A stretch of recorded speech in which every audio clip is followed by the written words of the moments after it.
আসসালামু আলাইকুম। গত পর্বে আপনাদের দেখিয়েছিলাম কিভাবে গার্মেন্টস ইন্ডাস্ট্রিতে একটা লাইনে টার্গেট দেওয়া হয়, আর আজকে দেখাবো গার্মেন্টস ইন্ডাস্ট্রিতে অ্যাচিভমেন্ট কিভাবে বের করে।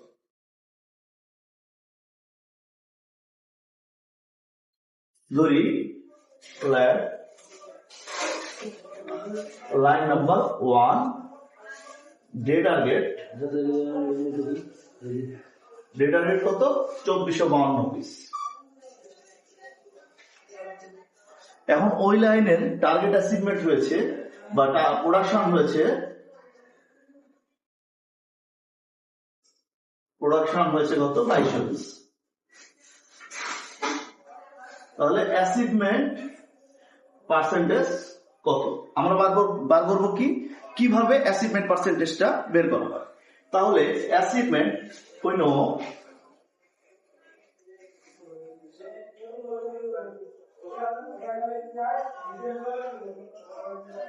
অ্যাচিভমেন্ট সমান সমান কত?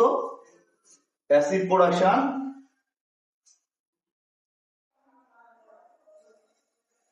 প্রোডাকশন বা কি acid production divided by production.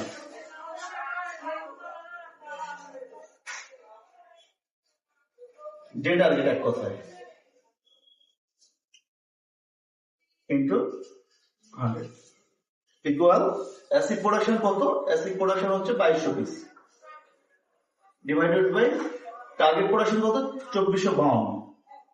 তাহলে কি হচ্ছে এখানে 2200 ভাগ 2452,